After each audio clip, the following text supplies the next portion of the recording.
Kesäteatterikausi on kuumimmillaan. Kesäteatterikausi on pyörähtänyt käyntiin ja on nyt vilkkaimmillaan.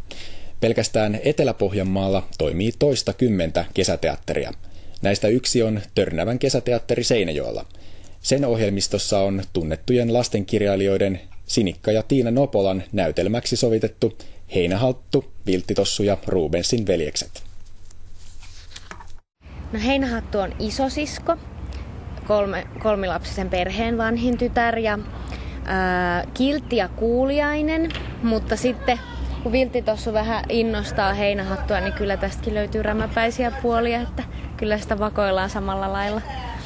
Ja Vilttitossu, minkälainen olet? Minä olen se villilapsi.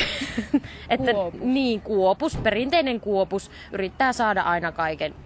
Koko perheen musiikki-ilottelussa Heinähattu ja Vilttitossu nousevatkin päärooliin. Nyt lähdetään lomalle lomps!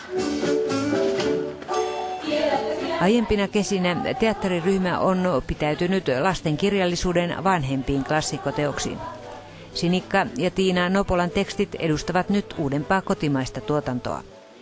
Nopoloiden huumori oikeastaan, mikä siinä kutittaa myös aikuislukijaa tai aikuiskatsojaa, niin oli se liikkeelle paneva tekijä siinä. Musiikin on säveltänyt maineikas Iiro Rantala.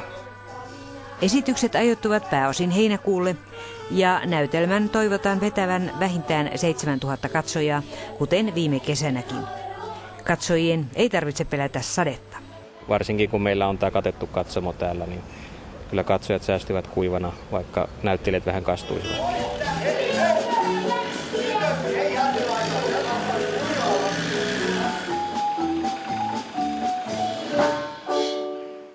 Helteitä odotellessa voi käydä vaikkapa osoitteessa areena.yle.fi ja tutustua Pohjanmaan uutisten lähetyksiin viikon varrelta. Nyt oikein mukavaa viikonloppua.